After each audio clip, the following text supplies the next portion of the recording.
अपने कैमरा के हिसाब से एडजस्ट करें अपने कैमरा में आने चाहिए।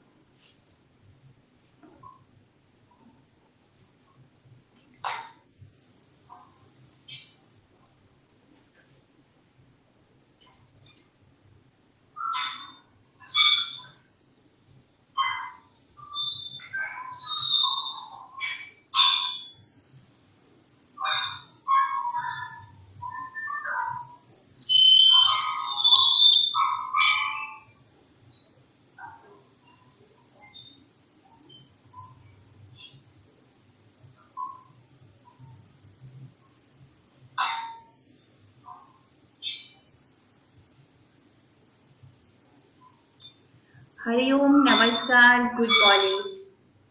आप सभी का हमारे आज के इस कार्यक्रम में माय लाइफ माय योगा स्वागत करती हूँ। राजमाता अहिल्या योग केंद्र इंदौर का भी बहुत बहुत धन्यवाद करती हूँ कि उन्होंने इतने सुंदर कार्यक्रम का आयोजन रखा है और वो कंटिन्यूअसली मोर देन 250 डेज से इस कार्यक्रम को लगातार चलाते जा रहे हैं, आयोजित कर रहे हैं। उन्होंने इतने सुंदर कार्यक्रम का हम 5 मिनट सिर्फ वेट करते हैं, कुछ लोग और हमारे साथ में जुड़ जाएंगे, उसके बाद में हम कार्यक्रम की शुरुआत करते हैं। और आज का हमारा टॉपिक है yoga for personality development. Yoga for personality development क्या है और कैसे हम इससे अपने व्यक्तित्व का विकास कर सकते हैं, इसे थोड़ी देर में सिर्फ एक्सप्लेन करती हूँ। एक 5 मिनट और रुकते हैं सिर्फ, ताकि कुछ लोग और यहाँ पर ज्वाइन हो जाएं हम लोगों के साथ में।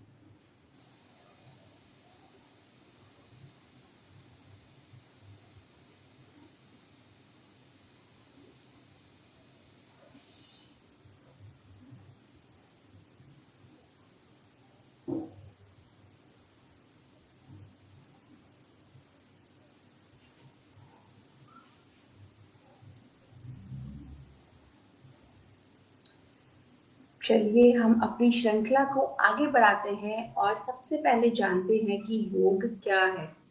योग को जानना सच बताऊं तो आज की तारीख में बहुत नया नहीं है। योग शब्द हम लोगों के लिए नया नहीं है, क्योंकि आज योग को हर घर घर में जाना जाता है, पहचाना जाता है और शायद किया भी जाता है। लेकिन सही मायने में योग क्या है, ये कितने लोग जानते हैं और समझते हैं। जो योग से नहीं जुड़े हुए हैं उन लोगों के बारे में मैं बात कर रही हूँ। तो मैं इन शॉर्ट आपको बता देना चाहती हूँ कि योग क्या है। योग एक ऐसा जीवन विज्ञान है जो किसी भी व्यक्ति के आध्यात्मिक, मानसिक, भावनात्मक, वैचारिक, भौतिक और शारीरिक विकास को संभव कर सकता है। इसका मतलब ये हुआ कि योग एक ऐसा ओवरऑल डेवलपमेंट प्रोग्राम है व्यक्तित्व के, जहाँ पर किसी भी व्यक्ति का पूर्ण रूप से विकास संभव है। सभी एस्पेक्ट्स में, वो चाहे आध्यात्मिक एस्पेक्ट्स हो, भावनात्मक हो, शारीरिक हो, मानसिक हो, सामाजिक हो। तो इस तरीके से हम लोग योग को समझ करके जब आगे बढ़ते हैं और योग को अपने जीवन में उतारते हैं, तो यकीन मानिए आपको योग का 100% बेनिफिट मिलता है, मीन्स आपको लाभ मिलता है उस योग का जो योग आप करने जा रहे हैं। आज हमने जो टॉपिक लिया है योगा फॉर पर्सनालिटी डेवलपमेंट, जैसा कि मैंने पहले ही आपको बोला है, योग एक ऐसा जीवन विज्ञान है जहाँ पर पूर्ण व्यक्तित्व का विकास संभव है। कैसे संभव है उसे भी हम लोग समझ लेते हैं। कुछ कुछ बातों को हम लोग बीच बीच में देखेंगे कि क्या क्या चीजें हमें एक्सप्लेन करनी है, क्या क्या चीजें, क्या क्या बातें आप लोगों को ध्यान में रखनी है योगा करते टाइम और अपने रूटीन लाइफ में। लेकिन उससे पहले हम अब स्टार्ट करते हैं अपने कार्यक्रम को सूक्ष्म व्यायाम के साथ में, क्योंकि योगा अभ्यास करने से पहले सूक्ष्म व्यायाम बहुत जरूरी है, ताकि आपके शरीर के सभी जॉइंट, सभी मसल्स एकदम मजबूत हो जाए, लूज हो जाए और आपका ब्लड सर्कुलेशन प्रॉपर हो पाए, आपका शरीर अपने आप को तैयार कर पाए आगे के आसन करने के लिए। मेरे साथ में है वासुकी जी। वासुकी जी खुद एक योग शिक्षिका है, जो आपको इस योगाभ्यास का डेमोन्स्ट्रेशन करके दिखाएंगी। सूक्ष्म व्यायाम का भी अ, स्वागत करती हूँ वासुकी जी का भी, और वासुकी जी को भी धन्यवाद देना चाहती हूँ कि वो यहाँ पर हैं आज हमारे साथ में। थैंक यू वासुकी जी। चलिए हम लोग सूक्ष्म व्यायाम से शुरुआत करते हैं। सबसे पहले आपको हम लोग बैठ करके ही सूक्ष्म व्यायाम करेंगे, क्योंकि खड़े होकर ही करने में कैमरा में बार बार से एडजस्ट करना पड़ेगा। तो सबसे पहले हम शुरुआत करते हैं अपने हाथों की उंगलियों से। सूक्ष्म व्यायाम को शुरुआत करने के बहुत सारे तरीके हर कोई अपने अपने हिसाब से अपनाता है, लेकिन हम लोग जो तरीका फॉलो करते हैं उसमें हम लोग हाथों की उंगलियों से शुरू करते हैं, ताकि आपको प्रॉपर सीक्वेंस याद रहे जब आप किसी क्लास में हैं या किसी क्लास में नहीं हैं, या आप अकेले घर में कर रहे हैं, तो आपको वो सीक्वेंस प्रॉपरली याद रहता है कि हमने किस क्रम में सूक्ष्म व्यायाम को किया था, ताकि आपसे आगे भी कोई गलती ना हो। तो मैं आपको एक क्रम स्टार्टिंग में थोड़ा सा बता देती हूँ कि कैसे हमें सूक्ष्म व्यायाम करना है, ताकि हमारे शरीर के सभी जॉइंट्स अच्छे से काम में आ पाए, सभी जॉइंट्स लूज हो पाए, मजबूत हो पाए। चलिए तो सबसे पहले जान लेते हैं, हमें शुरुआत करनी है अपने हाथों की उंगलियों से, फिर शुरुआत करनी है हमें अपने रिस्ट से, एल्बो, शोल्डर, नेक, चेस्ट, वेस्ट, स्टमक, थाइस, नीज, एंकल्स और टोज। ऐसे करके एक एक जॉइंट सीक्वेंस में जो आते जाएंगे, हम उसी के हिसाब से आगे बढ़ते जाएंगे अपने वार्म अप के लिए या सूक्ष्म व्यायाम के लिए। चलिए हम लोग सूक्ष्म व्यायाम शुरू करते हैं। एक बार फिर से जितने भी लोगों ने हमें ज्वाइन किया है उन सभी का बहुत बहुत स्वागत है। सभी को शुभ प्रभात और आप सभी का दिन मंगलमय हो। चलिए हम लोग शुरुआत करते हैं अपने योगा सेशन की। सबसे पहले वासुकी जी अपने पैरों को सामने लेंगी, दंडासन में बैठेंगे, अपने हाथों को सामने लेंगे, स्ट्रेट करेंगे और उंगलियों को अच्छे से फैलाएंगे। फैला करके उंगलियों को बंद करेंगे। इस प्रक्रिया को हम लोग 4 से 5 बार दोहराएंगे। 2, 3, 4, 5। अब हम आते हैं रिस्ट पर। तो अब रिस्ट रोटेट करेंगे। आप सभी भी साथ में बहुत अच्छे से ध्यान से समझ करके करिए हम क्या, क्यों और कैसे कर रहे हैं। याद रखिए कोई भी गलती ना करें अपने योगा अभ्यास में जब भी आप घर पे अकेले कर रहे हो बिना किसी शिक्षक के माध्यम से। अब इसी प्रक्रिया को हम एंटी क्लॉकवाइज भी करेंगे 5 बार। अब हम आते हैं एल्बोज पर। एल्बोज के लिए सूक्ष्म व्यायाम करने के लिए हम हाथों को सीधा रखेंगे, एक दूसरे के पैरेलल रखेंगे और उसे कंधे की तरफ फोल्ड करेंगे। ये प्रक्रिया भी हम 5 बार करेंगे। 3, 4, 5। चलिए अब आता है शोल्डर जॉइंट, मतलब कंधों का जोड़। कंधों का जोड़ करने के लिए हम लोग सबसे पहले अपने हाथों को कंधे पर रखेंगे और उसके बाद में उसे इस प्रकार से गोल घुमाएंगे। याद रखेंगे कि आपकी दोनों उंगलियां एक दूसरे को टच करेंगी और आप सिर के ऊपर तक अपने हाथ को घुमाएंगे। अब इसी प्रक्रिया को हम एंटी क्लॉकवाइज करेंगे।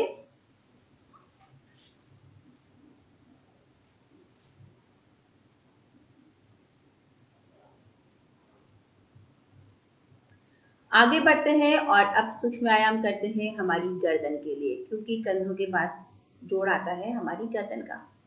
गर्दन के सूक्ष्म व्यायाम के लिए सबसे पहले सांस भरते हुए हम गर्दन को ऊपर उठाएंगे और सांस छोड़ते हुए गर्दन को नीचे लेके आएंगे।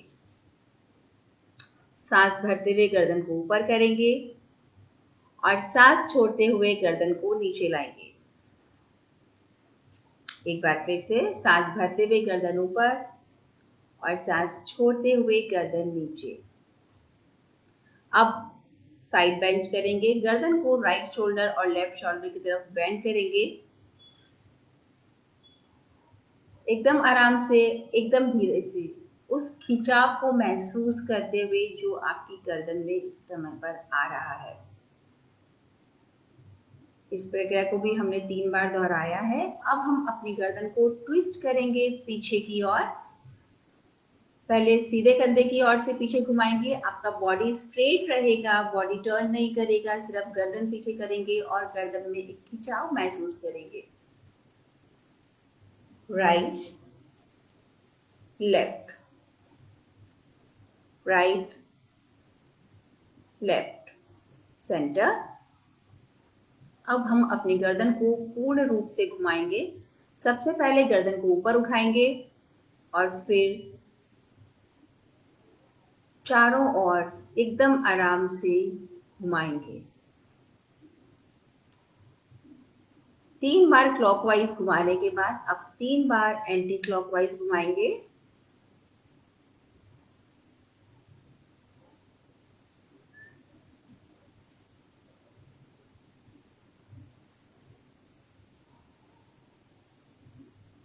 अब बारी आती है हमारे चेस्ट की, सीने की, लंग्स की।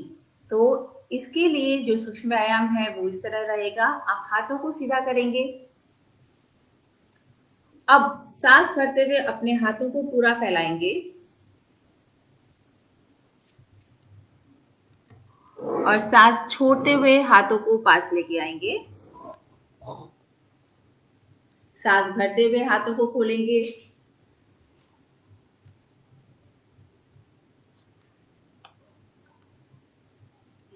और सांस छोड़ते हुए हाथों को पास में लेके आएंगे। चलिए अब बारी आती है हमारे वेस्ट की, कमर की। कमर के लिए जो बेंडिंग प्रोसेसेस रहते हैं, backward bending, forward bending, side bending और ट्विस्टिंग, ये चारों को हम यहाँ पर करेंगे। बैकवर्ड बेंडिंग के लिए सबसे पहले हाथों को अपनी कमर पे रखेंगे और अपने शरीर को पीछे की ओर झुकाएंगे। कमर से पीछे की ओर झुकाएंगे, कमर सीधी रहेगी। चलिए सीधे हो जाएंगे, हाथों को ऊपर की ओर खींचेंगे और अपने शरीर को आगे की ओर झुकाएंगे।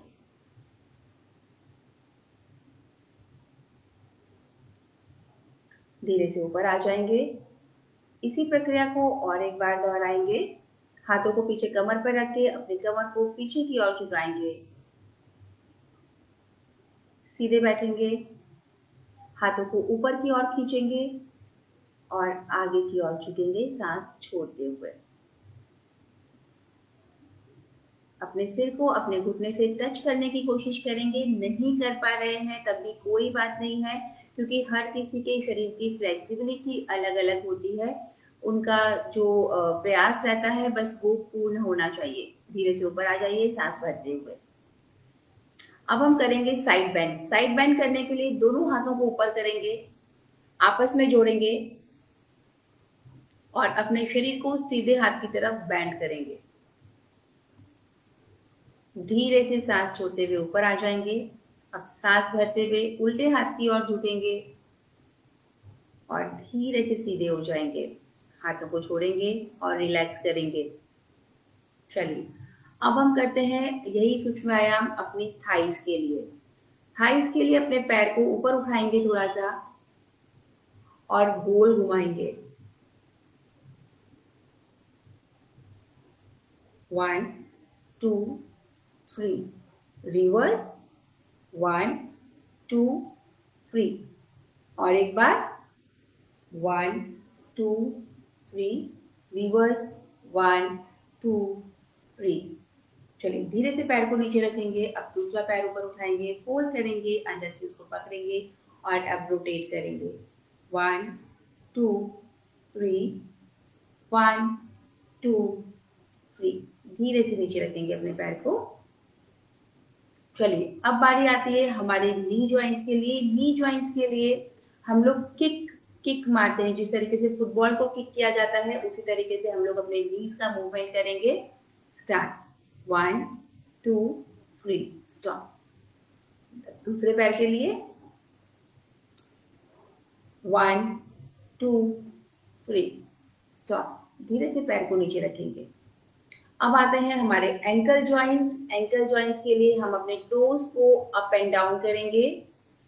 हाथों को पीछे की ओर रखेंगे, कमर को एकदम सीधा रखेंगे, गर्दन और कमर एकदम सधे हुए होने चाहिए। पैरों को नीचे की तरफ खींचेंगे, टोज को पूरा खिंचाव महसूस होने के बाद में हम अपने टोज को ऊपर की ओर उठाएंगे। अब नीचे ऊपर नीचे ऊपर, बस। अब हम करेंगे अपने एंकल्स को रोटेट, ताकि सभी डायरेक्शंस में हमारे एंकल का मूवमेंट हो पाए।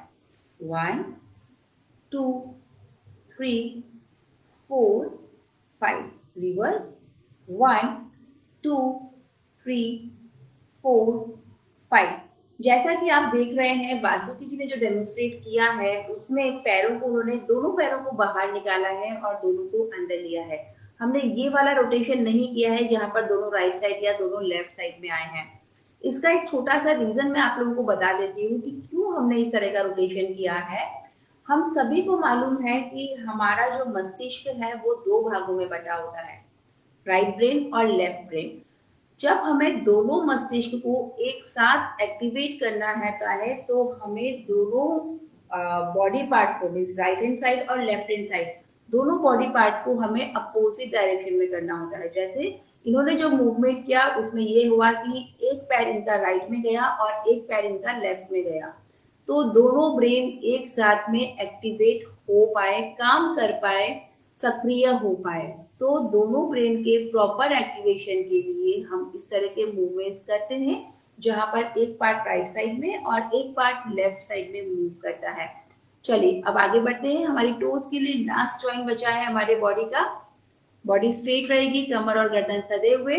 सबसे पहले अपने पैरों की उंगलियों को अच्छे से बंद करेंगे और पूरी तरीके से खोलेंगे, बंद करेंगे और खोलेंगे। इस प्रक्रिया को भी 3 से 4 बार हम लोग दोहराएंगे।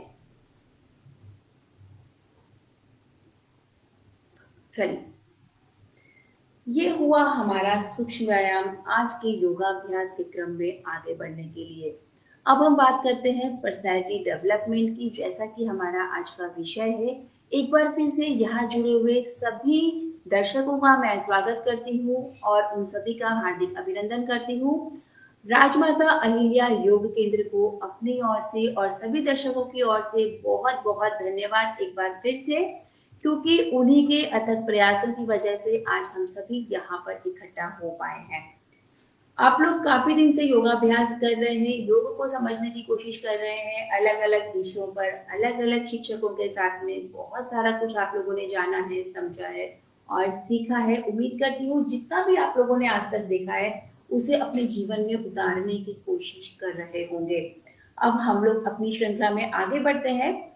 हम लोग करने वाले हैं personality development, yoga for personality development. अब कैसे होगा? बहुत सारे लोगों को जब आप लोग योग करते हुए देखते हैं तो आपने कभी कभी नोटिस किया होगा कि कुछ लोग फॉरवर्ड बेंडिंग बहुत अच्छे से कर पाते हैं और कुछ लोग बैकवर्ड बेंडिंग बहुत अच्छे से कर पाते हैं। कुछ लोग ट्विस्टिंग बहुत अच्छा कर पाते हैं और कुछ लोग साइड बेंड्स बहुत अच्छा कर पाते हैं। कुछ लोग बैलेंसिंग पोस्चर्स बहुत अच्छे से कर पाते हैं। हम लोगों ने कितनी बार इसे समझने की कोशिश की है कि ऐसा कैसे हो पाता है। बहुत बार ऐसा होता है कि जब मैं क्लास ले रही होती हूँ, बहुत सारे जन जो नए होते हैं एकदम नए योगा के अंदर, उनका भी फॉरवर्ड बेंडिंग बहुत अच्छा होता है और कुछ लोगों का बैकवर्ड बेंडिंग बहुत अच्छा होता है। हम लोग जब कॉलेजेस में या कॉरपोरेट में योगा सेशंस के लिए जाते हैं, वहां पर हमें कई बार ये टॉपिक दिया जाता है पर्सनैलिटी डेवलपमेंट का कि हमें स्टूडेंट्स का या कॉरपोरेट में काम करने वाले लोगों का पर्सनैलिटी कैसे चेंज किया जा सकता है योगासन्स के माध्यम से। तो वही चीज मैं आज आप लोगों के सामने एक्सप्लेन करने वाली हूँ। जैसे कि जब कोई भी इंसान फॉरवर्ड बेंडिंग करता है, इसका मतलब ये होता है कि उसके नेचर में डिवोशन बहुत ज्यादा है, सरेंडरिंग बहुत ज्यादा है। वो बहुत जल्दी से किसी के भी सामने झुक जाता है या अपनी हार स्वीकार कर लेता है। हार स्वीकार करने का मतलब ये नहीं है कि वो इंसान को समझ में नहीं आ रहा है कि क्या गलत है क्या सही है, लेकिन कुछ जैसे अननोन स्ट्रेस से बचने के लिए वो इंसान अपने आप को फटाफट से किसी के भी सामने सरेंडर कर देता है। लेकिन यकीन मानिए, हमेशा सरेंडरिंग भी अच्छी नहीं होती है। आपके अंदर सेल्फ रिस्पेक्ट कुछ तो होना चाहिए। तो ऐसे जो इंसान हैं उनको हम लोग बैकवर्ड बेंडिंग का प्रैक्टिस करवाते हैं ताकि उनके अंदर सेल्फ रिस्पेक्ट मीन्स आत्मसम्मान विकसित हो पाए। वही बहुत बार आप लोगों ने देखा होगा, कुछ लोग ऐसे होते हैं एकदम नए और जिन्होंने कभी योग नहीं किया है या नहीं करते हैं, लेकिन उनका बैकवर्ड बेंडिंग सुपर होता है। Means very first day they all can do chakrasana in all. तो इसका मतलब ये होता है कि उस इंसान के अंदर, उस इंसान के व्यक्तित्व में इगोइस्टिक पर्सनालिटी बहुत ज्यादा है, एटीट्यूड बहुत ज्यादा है। मीन्स हम लोग अगर अपनी साधारण भाषा में इसे बोले तो उसके अंदर थोड़ा सा अहंकार टाइप की उसकी प्रवृत्ति होती है। तो उस प्रवृत्ति को बदलने के लिए ऐसे लोगों को हम लोग फॉरवर्ड बेंडिंग का प्रैक्टिस करवाते हैं ताकि वो झुकना सीखें, सामने वाले को मान देना सीखें। ओके, अब हम आते हैं ट्विस्टिंग के ऊपर। ट्विस्टिंग हम कब करवाते हैं? जब हमें किसी भी सिचुएशन को तुरंत अडॉप्ट करना होता है। ट्विस्टिंग में हमारा शरीर दोनों दिशाओं में घूमता है, राइट, इस तरीके से मूव करता है। जहां पर हमें कोई भी सिचुएशन हमारे लाइफ में हो, हमें प्रॉपर तरीके से उसे अडॉप्ट करना होता है, स्वीकारना होता है किसी भी परिस्थिति को अपने जीवन में। जैसे एक छोटा सा एग्जाम्पल मैं आपको देती हूँ। आज लॉकडाउन का सीन है हमारे यहाँ महाराष्ट्र में, या काफी सारी जगहों पर कोविड तो फैला हुआ ही है, हम सभी अपना अपना ध्यान रख रहे हैं, लेकिन सबसे ज्यादा फर्क पड़ रहा है व्यापारी वर्ग को। अब जब तक लॉकडाउन है, जब तक काम सारा बंद है, तब व्यापारी क्या करेंगे? या तो घर पे बैठ जाएंगे, स्ट्रेस पालेंगे, या फिर टाइमिंगली उस पर्टिकुलर टाइम पर अपने आप को किसी और काम में इन्वॉल्व करेंगे। वो आजीविका के लिए हो सकता है, वो आपके सेल्फ डेवलपमेंट के लिए हो सकता है, वो स्पिरिचुअलिटी डेवलप करने के लिए, वो कुछ भी हो सकता है। लेकिन आपने अपने आप को बिजी कर लिया कुछ और काम करने के लिए, बजाय इसके कि आप सारा दिन घर में बैठ करके स्ट्रेस पाल रहे हैं। जैसे ही सारी सिचुएशन नॉर्मल होती है, आप फिर से अपने काम की ओर वापस आ गए। ये होता है किसी भी परिस्थिति को अडॉप्ट करना। इसके आगे का एक्सप्लेनेशन मीन्स बैलेंसिंग बचा है और साइड बेंच बचा है, वो मैं बाद में दूंगी। सबसे पहले हम प्रैक्टिस कर लेते हैं कि अगर हमें किसी के अंदर सेल्फ रिस्पेक्ट डेवलप करना है तो उसे हमें बैकवर्ड बेंडिंग के आसन देने होंगे। वो आसन कौन कौन से हो सकते हैं, उनमें से कुछ आसन का प्रैक्टिस हम लोग यहाँ पर करके देखेंगे। अब वासुकी जी आपको दिखाएंगी सबसे पहले इस श्रृंखला में उष्ट्रासन। उष्ट्रासन एक बैकवर्ड बेंडिंग पोस्चर है जिसमें सबसे पहले आपको अपने घुटनों पर आना होता है।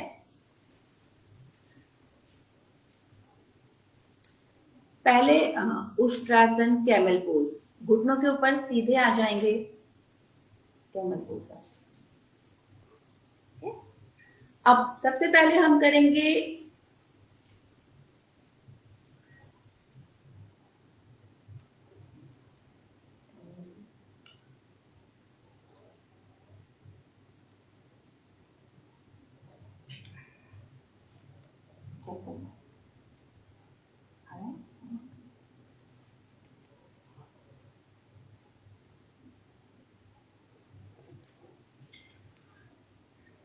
सबसे पहले हम करेंगे अर्ध उष्ट्रासन, क्योंकि उष्ट्रासन पूरी तरीके से करने के लिए सब किसी के अंदर उतना बेंडिंग कैपेसिटी होना चाहिए।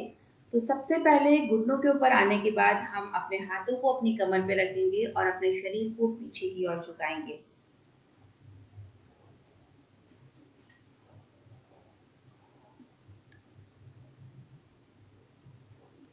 धीरे से सांस छोड़ते हुए ऊपर आएंगे, अपने हाथों को रिलीज करेंगे।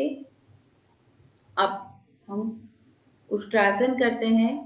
अपने हाथों को एक एक करके सांस भरते हुए पीछे अपने एंकल्स की ओर लेके जाएंगे, अपने एंकल्स पकड़ेंगे, गर्दन को पीछे की ओर झुकाएंगे और अपने स्टमक को आगे की ओर धकेलेंगे ताकि आपकी बैकबोन में मैक्सिमम बैंड आ पाए। धीरे से सांस छोड़ते हुए हाथों को ऊपर लाएंगे और कमर को सीधी करेंगे। एक बेनिफिट तो हमने जाना इसका कि उष्ट्रासन का बेनिफिट पर्सनैलिटी डेवलपमेंट में क्या होता है, आपके अंदर आत्मसम्मान भरने की कोशिश करता है ये उष्ट्रासन। दूसरा, उष्ट्रासन से आपके थायराइड और पैराथायराइड संबंधित विकार भी दूर होते हैं। बैकबोन की फ्लेक्सिबिलिटी तो बढ़ती ही है, पेट के हिस्से की चर्बी भी कम होती है। तो सोचिए कि एक आसन से हमें कितने सारे फायदे होते हैं, बस हमें ये देखना है कि हमारी ज़रूरत क्या है। जब हम किसी भी योगाभ्यास को पर्टिकुलर टास्क के लिए यूज़ करते हैं, पर्टिकुलर रीज़न के लिए यूज़ करते हैं, तो हमारे दिमाग में उस योगाभ्यास को करते समय वो टास्क होता है। हम अपना मोटापा कम करने के लिए कर रहे हैं, हम अपने कोई भी बीमारी को दूर करने के लिए कर रहे हैं, या हम अपने डेवलपमेंट के लिए कर रहे हैं। जो चीज़ आपके मस्तिष्क में उस समय पर होती है, उस क्षेत्र में आपको उस आसन से मैक्सिमम रिजल्ट मिलता है। चलिए अब आगे बढ़ते हैं और अभ्यास करते हैं हम अगले आसन का, जिसमें जमीन पर लेटना होगा पेट के बल, और हम करेंगे भुजंग आसन और धनुरासन।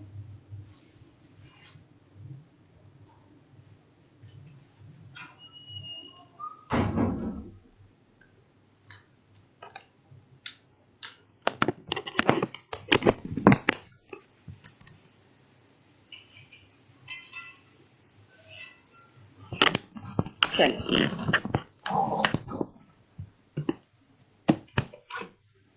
भुजंग आसन के लिए सबसे पहले आपको जमीन पर लेटना है, सिर को जमीन पर रखना है, अपने हाथों को चेस्ट के पास रखना है, पंजे बाहर की ओर निकले होंगे और दोनों पैर साथ में होंगे। अब सांस भरते हुए अपने शरीर को ऊपर उठाएंगे,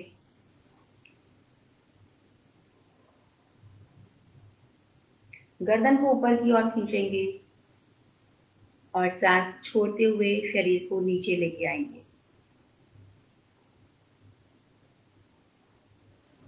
धीरे से अपने हाथों को रिलीज करेंगे, गर्दन को एक साइड टर्न करेंगे। इस आसन को हम 2 बार दोहराएंगे और एक बार करते हैं। फोरहेड को फ्लोर पे रखेंगे, हाथों को चेस्ट के पास रखेंगे, दोनों पंजे बाहर की ओर निकले हुए और दोनों पैर साथ में।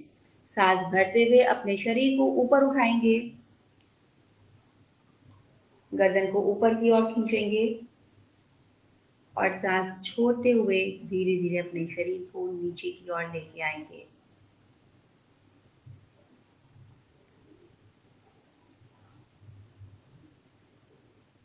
अब हम करते हैं धनुरासन। धनुरासन के लिए भी अपने फोरहेड को सबसे पहले फ्लोर पर रखेंगे। अब अपने दोनों पैरों को फोल्ड करेंगे, एंकल्स को पकड़ेंगे और सांस भरते हुए अपने शरीर को ऊपर की ओर खींचेंगे। अपने पैरों को बाहर की ओर खींचेंगे। इसका मतलब ये हुआ कि पैरों से आप अपने हाथ को पीछे की ओर खींच रहे हैं। गर्दन को ऊपर की ओर खींचेंगे। धीरे से सांस छोड़ते हुए नीचे आएंगे। अपने पैरों को रिलैक्स करेंगे, हाथों को रिलैक्स करेंगे और गर्दन को एक साइड पर टर्न करेंगे। एक बार फिर से दोहरा लेते हैं। फोरहेड को फ्लोर पर, हाथों को चेस्ट के पास,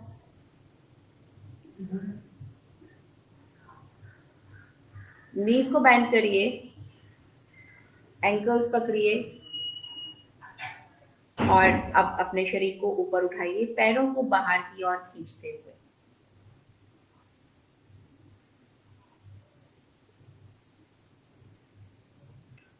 धीरे से सांस छोड़ते हुए नीचे आ जाइए। पैरों को रिलैक्स करिए, हाथों को रिलैक्स करिए और गर्दन को एक साइड टर्न करिए।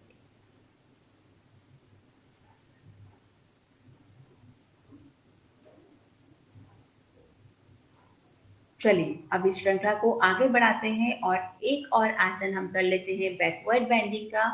ये है विपरीत नौकासन। अपने दोनों हाथों को सिर की ओर आगे की तरफ फैलाएंगे। हाथ एक दूसरे के पैरेलल रहेंगे। पैर साथ में रहेंगे, सिर जमीन पर रहेगा। अब हमें अपने हाथ, पैर और सिर तीनों को साथ में ऊपर उठाना है। सबकी अपनी अपनी कैपेसिटी रहेगी। अपनी अपनी क्षमता के अनुसार आप अपने शरीर को ऊपर उठाएंगे, गर्दन को ऊपर की ओर खींचेंगे। इस पोस्चर में आपका शरीर एक नौका के समान बनेगा। धीरे से नीचे आ जाएंगे, हाथों को जमीन पर रखेंगे, पैरों को जमीन पर रखेंगे और सिर को जमीन पर रखेंगे। धीरे से रिलैक्स करेंगे, गर्दन को एक साइड टर्न करेंगे। चलिए और एक बार कर लेते हैं। सिर को जमीन पर रखेंगे, दोनों हाथों को सामने की ओर फैलाएंगे, पैर बाहर की ओर, पंजे बाहर की ओर निकले हुए, दोनों पैर साथ में। अब अपने हाथ, पैर और सिर तीनों को साथ में ऊपर उठाएंगे।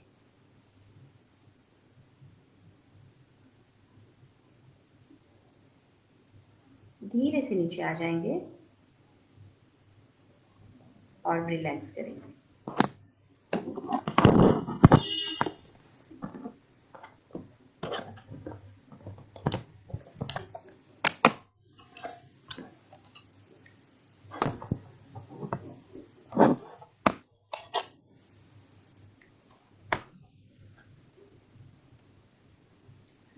चलिए तो अभी हमने किए बैकवर्ड बेंडिंग पोस्चर्स जो हमारे अंदर आत्मसम्मान को बढ़ाने के लिए काम में आते हैं, सेल्फ रिस्पेक्ट को डेवलप करने के काम में आते हैं।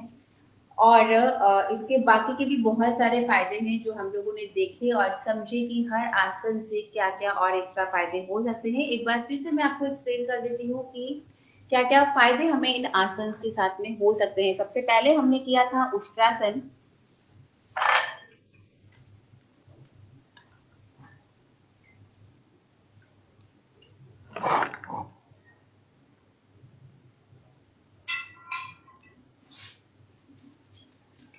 सबसे पहले हमने किया था उष्ट्रासन। उष्ट्रासन के जो एक्स्ट्रा बेनिफिट थे वो ये थे कि वो आपके थायराइड, पैराथायराइड संबंधी डिजीजेस के अंदर आपकी फ्लेक्सिबिलिटी को इंक्रीज करने के लिए और आपके स्टमक के हिस्से की चर्बी को कम करने के काम में आता है। उसके बाद में हमने किया भुजंग आसन। भुजंग आसन से भी हमारे थायराइड और पैराथायराइड संबंधी बीमारियां तो दूर होती ही हैं। भुजंग आसन एक ऐसा आसन है जो आपको स्लिप डिस्क में भी काफी राहत देता है। आत्मसम्मान तो आपके अंदर बढ़ेगा ही, लेकिन उसके साथ साथ में ये सारे एस्पेक्ट्स भी आप कवर कर सकते हैं। आपकी बैकबोन की फ्लेक्सिबिलिटी बढ़ती है, लचीलापन बढ़ता है, जैसा कि इसके नाम से ही हमें प्रतीत होता है कि भुजंग आसन में हमारा शरीर एक सांप के आकार का बन जाता है, सांप का शेप हमारा शरीर ले लेता है और सांप के अंदर जो जो क्वालिटीज होती हैं वो सब हमारी बॉडी के अंदर भी डेवलप होती है, जैसे कि सांप का लचीलापन। उसके बाद हमने किया धनुरासन। धनुरासन में हमारे पेट के हिस्से का मसाज होता है, मीन्स हमारा डाइजेस्टिव सिस्टम इंप्रूव होता है, लंग्स कैपेसिटी इंप्रूव होती है और हमारे कंधों के जोड़ भी मजबूत होते हैं। थायराइड संबंधी परेशानियां भी इससे दूर होती हैं और सबसे इम्पोर्टेंट जिस टॉपिक के लिए हम आज यहाँ बैठे हैं, आपके अंदर आत्मसम्मान का भी विकास होता है। उसके बाद में हमने किया नौकासन। नौकासन से भी आपके डाइजेस्टिव सिस्टम को मसाज मिलता है, इंटरनल ऑर्गन्स को, आपका डाइजेस्टिव सिस्टम इंप्रूव होता है और आपके पेट के हिस्से में ब्लड सर्कुलेशन बहुत अच्छे से हो पाता है। और इसके बाद में जैसा कि हमने देखा बैकवर्ड बेंडिंग है तो बैकबोन को तो सपोर्ट मिलने ही वाला है, मीन्स उसकी फ्लेक्सिबिलिटी बढ़ने वाली है, उसकी स्ट्रेंथिंग बढ़ने वाली है, साथ साथ में सबसे इम्पोर्टेंट आपके अंदर आत्मसम्मान का विकास होने वाला है। चलिए हम आगे बढ़ते हैं हमारे फॉरवर्ड बेंडिंग प्रोसेस में। फॉरवर्ड बेंडिंग हमें उन लोगों को करवाना होता है जिनके अंदर हमें डिवोशन या सरेंडरिंग का जो भावना होता है वो डेवलप करनी होती है। चलिए तो आगे बढ़ते हैं फॉरवर्ड बेंडिंग प्रोसेस के लिए, फॉरवर्ड बेंडिंग आसन के लिए। तो फॉरवर्ड बेंडिंग में सबसे पहले हम करेंगे जानुशीरासन।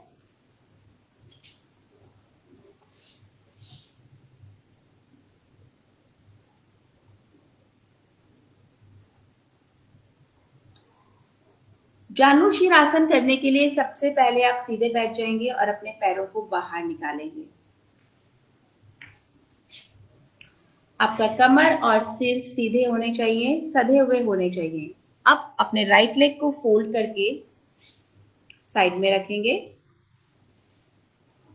सांस को भरते हुए अपने हाथों को ऊपर खींचेंगे और सांस छोड़ते हुए नीचे की ओर झुकेंगे। अपने सिर को अपने घुटनों की टच करने की कोशिश करेंगे। ये कैपेसिटी हर किसी के अंदर अलग अलग होती है, तो जबरदस्ती का खिंचाव ना दें, अपने शरीर को उतना ही खींचें जितना आप आराम से खींच पा रहे हैं, लेकिन पूरी अपनी कैपेसिटी का यूज करेंगे। धीरे से ऊपर आएंगे और हाथों को रिलैक्स करेंगे।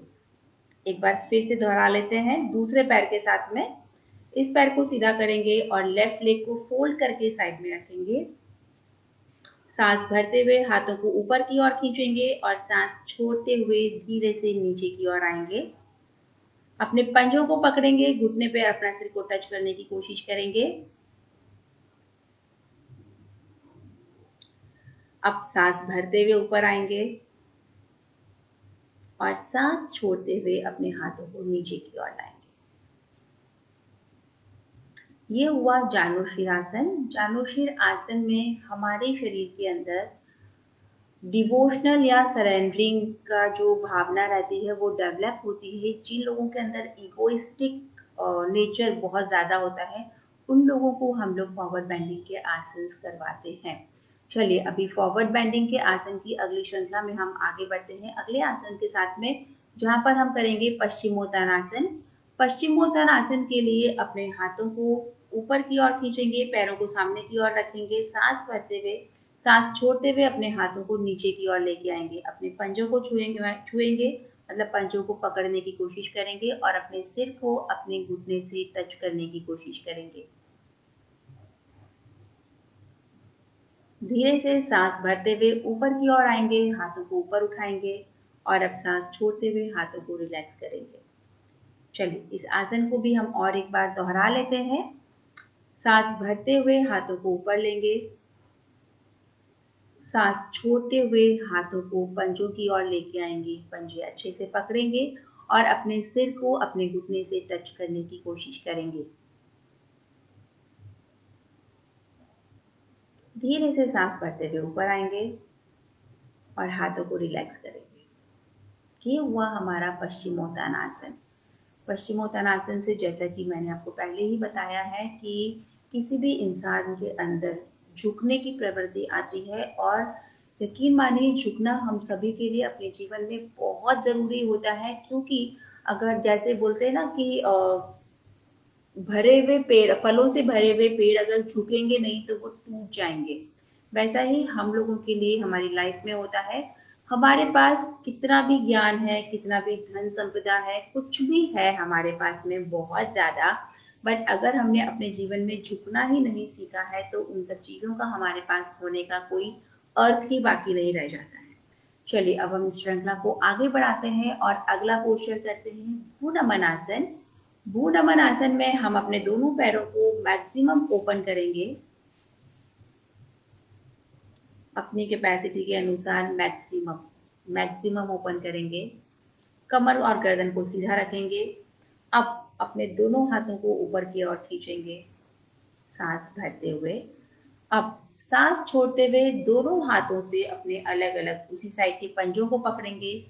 सिर को आगे की ओर झुकाएंगे, अपनी चिन को जमीन पर रखने की कोशिश करेंगे और सामने की ओर देखेंगे। धीरे से सांस भरते हुए ऊपर आ जाएंगे। सांस छोड़ते हुए हाथों को रिलैक्स करेंगे और दोनों पैरों को साथ में लेके आएंगे।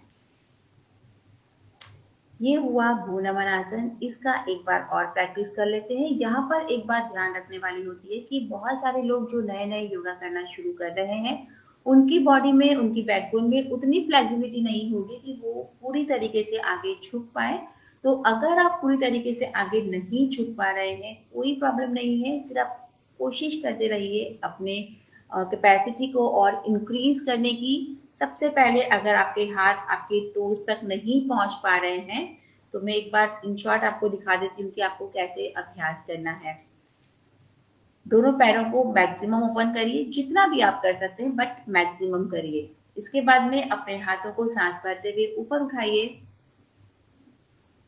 अब सांस छोड़ते हुए अपने एंकल्स को पकड़िए अगर आप टोस तक नहीं पहुंच पा रहे हैं तो। अगर आप इतना झुक पा रहे हैं तो आप इतना ही झुकिए, लेकिन कोशिश करते रहिए आगे की ओर बढ़ते रहने का। धीरे धीरे आपके हाथ टोस तक पहुंचने लगेंगे और आपका सिर जमीन को टच होने लगेगा। धीरे से सांस भरते हुए ऊपर आइए। अब सांस छोड़ते हुए अपने हाथों को रिलैक्स कीजिए। दोनों पैरों को साथ में लेकर के आइए।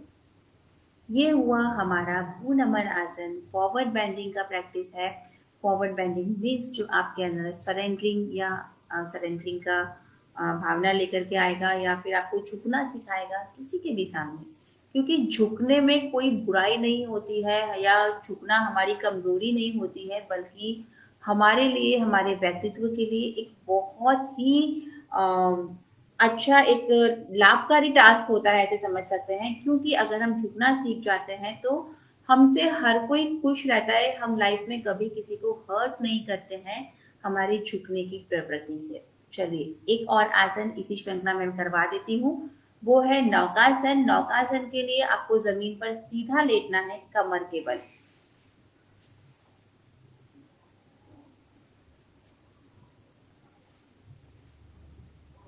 आपके हाथ और पैर सीधे रहेंगे, हाथ शरीर के साइड में और दोनों पैर जुड़े हुए। अब आप अपने हाथ, पैर और सिर को साथ में ऊपर उठाएंगे, जिसमें आपका शरीर एक नौकासन की तरह बन जाएगा, एक नाव की तरह बन जाएगा। चलिए धीरे से रिलैक्स हो जाएंगे।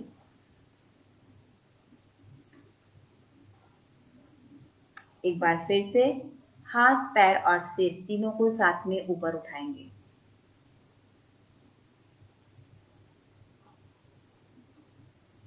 और धीरे से नीचे आ जाएंगे।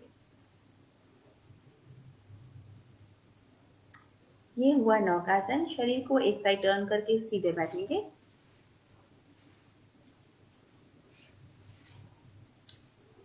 तो ये हमने देखे हमारे व्यक्तित्व में निखार लाने के लिए बैकवर्ड और फॉरवर्ड बेंडिंग पोस्चर्स। ध्यान रखें इन सभी पोस्चर्स का आपके व्यक्तित्व के विकास में कहाँ कहाँ उपयोग हो सकता है। और अब आप लोग खुद से अपने आप को एनालिसिस कर सकते हैं, देख सकते हैं कि आपको अपने अंदर किस तरह की कैटेगरी को और डेवलप करना है, किस तरह की इमोशंस को डेवलप करना है, किस तरह की आदतों को डेवलप करना है।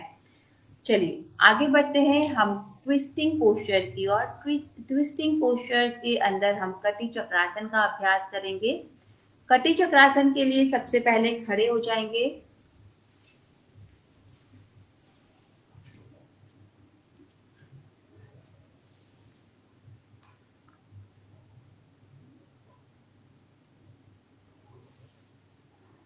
अपने हाथों को साइड में फैलाएंगे। धीरे से ट्विस्ट करना है हमें, तो सीधे हाथ को पीछे की ओर लेके जाएंगे और बाएं हाथ को दाहिने कंधे पर रखेंगे। गर्दन को अपने हाथों के साथ साथ पीछे की ओर घुमाएंगे। अब रिवर्स डायरेक्शन में वापस लौटेंगे। बाएं हाथ को बाएं और पीछे की ओर लेके जाएंगे और दाहिने हाथ को बाएं कंधे पर रखेंगे। गर्दन को पीछे की ओर घुमाएंगे और धीरे से सामने आ जाएंगे। हाथों को नीचे करेंगे। ये हुआ हमारा कटी चक्रासन। दोनों डायरेक्शन में करना है। एक बार फिर से मैं करवा के दिखा देती हूँ। हाथों को सीधा फैलाएंगे। कंधे की सीध में नीचे या ऊपर नहीं रहेंगे। आपके कंधे से ध्यान रखिएगा। चलिए अब अपने हाथों को पीछे की ओर, सबसे पहले दाहिनी ओर पीछे जाएंगे, धीरे से सामने की ओर आएंगे और अब रिवर्स डायरेक्शन में धीरे से सामने आ जाइए। हाथों को नीचे करिए। ये हुआ हमारा कटी चक्रासन। कटी चक्रासन में जैसा कि मैंने आपको बोला, किसी भी परिस्थिति को आप अपने अकॉर्डिंग अडॉप्ट कर सकते हैं, खुश रह सकते हैं हर परिस्थिति में। और इसका और एक फ़ायदा तो है ही कि हम लोग जो ट्विस्टिंग मूवमेंट कर रहे हैं हमारी कमर में, तो हमारे कमर के हिस्से की चर्बी भी कम होती है, फ्लेक्सिबिलिटी भी इम्प्रूव होती है। चलिए अब हम कर लेते हैं साइड बेंडिंग पोस्चर्स। ये हमारा बाकी रह गया था एक्सप्लेन करने को कि साइड बेंडिंग पोस्चर से क्या क्या बेनिफिट हो सकते हैं। बाजू पीछे नीचे बैठ जाइए। साइड बेंडिंग्स आपको स्टेबल रहने में मदद करता है, स्थिर रहने में मदद करता है। जैसे कि आप लोग देखते होंगे जब आंधी तूफान आते हैं, बहुत ज़्यादा परिस्थितियाँ विपरीत हो जाती हैं, तो बहुत सारे पेड़ गिर जाते हैं और बहुत सारे पेड़ अपनी जगह पर स्थिर रहते हैं, क्योंकि इस आंधी तूफान में वही पेड़ टिके रहेंगे जिन पेड़ों के अंदर फ्लेक्सिबिलिटी रहेगी। वो हवा के डायरेक्शन के हिसाब से अपने आप को एडजस्ट कर पाएंगे, मूव कर पाएंगे। और अगर वो मूव नहीं कर पाए, फ्लेक्सिबल नहीं अगर वो है, तो वो टूट के गिर जाएंगे। वही सिचुएशन हमारे साथ हमारे लाइफ में होती है कि अगर किसी भी विपरीत परिस्थिति में हम लोग हार गए या हमने अपने आप को डिप्रेशन की ओर धकेल दिया, तो हम हार जाते हैं अपनी लाइफ में। इसलिए साइड बेंडिंग का प्रैक्टिस बहुत इम्पॉर्टेंट होता है, जो आपको किसी भी परिस्थिति में स्थिर रहने में मदद करता है। तो हम लोग अभी साइड बेंडिंग का प्रैक्टिस कर लेते हैं कि साइड बेंडिंग की प्रैक्टिस में हमें किस तरह के आसन करने होते हैं। सबसे पहले वासुकी जी खड़े हो जाइए। ओके, इसमें हम करते हैं अर्ध चक्रासन। अर्ध चक्रासन के लिए सीधे हाथ को ऊपर उठाएंगे, कानों को पैक करेंगे, हाथ ऊपर खींचे रहेंगे। सांस भरते हुए हमने हाथों को ऊपर किया है। अब आप सांस छोड़ते हुए अपने शरीर को लेफ्ट हैंड साइड पर बेंड करेंगे। सांस भरते हुए फिर से ऊपर आएंगे और हाथों को नीचे लेंगे। अब यही प्रक्रिया हम दूसरे हाथ के साथ में दोहराएंगे। उल्टे हाथ को ऊपर उठाएंगे, बेंड करेंगे अपने शरीर को सीधे हाथ की ओर। मैक्सिमम जितना कर सकते हैं, हर किसी की कैपेसिटी अलग अलग होगी। धीरे से ऊपर आइए, हाथों को नीचे करिए और स्थिर होइए। अब एक बार फिर से दोहरा लेते हैं। सीधे हाथ को ऊपर उठाएंगे, बेंड करेंगे अपने शरीर को, सीधे हो जाएंगे। अब लेफ्ट हैंड के साथ में एकदम हाथ तने हुए ऊपर की ओर खींचे हुए, आपके कानों को पैक करते हुए आप अपने शरीर को अगली दिशा में बेंड करेंगे। धीरे से ऊपर आ जाएंगे, रिलैक्स करेंगे। ये हुआ हमारा अर्ध चक्रासन। जहाँ पर हमारा शरीर हाफ व्हील पोज में बन जाता है जब हम लोग साइड बेंड करते हैं। तो वासुकी जी बैठिए नीचे।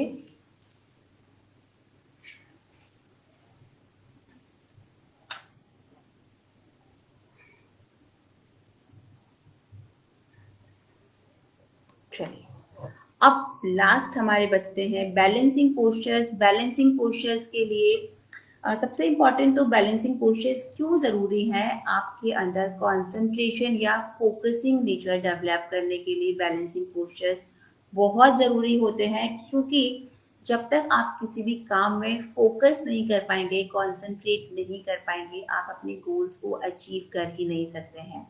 इसीलिए बैलेंसिंग पोस्चर्स, आप देखें कि जो लोग योगा नहीं करते हैं लेकिन जिनका कंसंट्रेशन पावर बहुत स्ट्रांग होता है, वो पहली ही बार में बैलेंसिंग पोस्चर्स को बहुत बहुत अच्छे से कर लेते हैं। क्यों? क्योंकि उनका नेचर ही वैसा है कि वो अपने आप को बैलेंस कर पाते हैं, कंसंट्रेट कर पाते हैं, फोकस कर पाते हैं किसी भी चीज़ के ऊपर। तो चलिए इस श्रृंखला को आगे बढ़ाते हैं और करते हैं बैलेंसिंग पोस्चर में सबसे पहले वृक्षासन। वासुकी जी खड़े हो जाएंगे।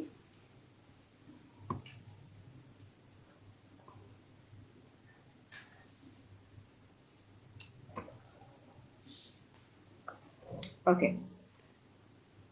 अभी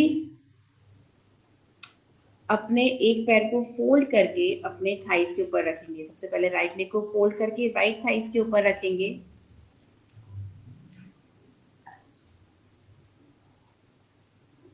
एकदम आराम से, एकदम ध्यान से बैलेंस को मेंटेन करते हुए, अगर आप बैलेंस नहीं बना पा रहे हैं तो दीवार का सहारा ले सकते हैं स्टार्टिंग में, जब तक आपको प्रैक्टिस ना हो जाए उस आसन की। धीरे से हाथों को ऊपर की ओर उठाएंगे, दोनों हाथों को आपस में जोड़ेंगे।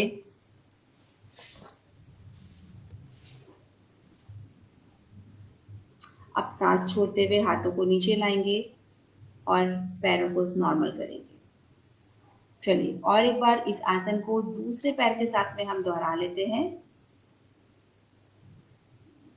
लेफ्ट लेग को फोल्ड करके राइट थाइस के ऊपर टिकाएंगे। सांस भरते हुए हाथों को ऊपर उठाएंगे, दोनों हाथों को आपस में जोड़ेंगे। जितनी भी देर आप रुक सकते हैं इस आसन में रुकिए और धीरे धीरे सांस छोड़ते हुए नीचे हाथों को लेके आइए।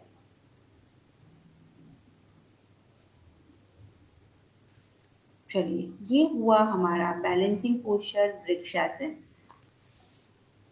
टाइम ऑलमोस्ट हम लोगों का पूरा हो रहा है, तो अपनी इस श्रृंखला को हम लोग आज यहीं पर खत्म करते हैं। अगली बार जब भी मौका मिलेगा आप लोगों के सामने आने का, तो मैं इस श्रृंखला को आगे बढ़ाने की कोशिश करूंगी। क्योंकि अभी बहुत सारी चीजें, बहुत सारे आसन, बहुत सारी बातें ऐसी हैं जो हमारे व्यक्तित्व के विकास को संभव कर पाती हैं पूरी तरीके से। क्योंकि अभी तो यहाँ पर हमने बहुत ही थोड़ी सी प्रैक्टिसेस की हैं। योगा एक बहुत ही विशाल ज्ञान समंदर, जिसे हम कह सकते हैं ज्ञान गंगा होता है, जहाँ पर जानने और समझने के लिए बहुत सारी चीजें होती हैं जिसे एक सेशन में खत्म करना शायद मुमकिन नहीं है। बट फिर भी उम्मीद करती हूँ जितना भी बताया है, जैसा भी बताया है, आप लोग इन सबको अपने जीवन में उतारने की कोशिश करेंगे और इन सभी योगाभ्यास से अपने जीवन में लाभ प्राप्त कर पाएंगे।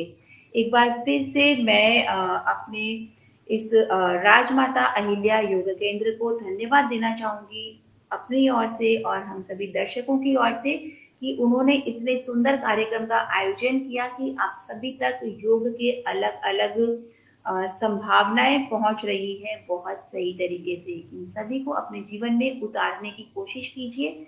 स्वस्थ रहिए और अपना अपना ध्यान रखिए, क्योंकि परिस्थितियां बहुत विपरीत है हमारे स्वास्थ्य के हिसाब से। थोड़ा सा ध्यान रखिए, संभल कर रहिए। धन्यवाद।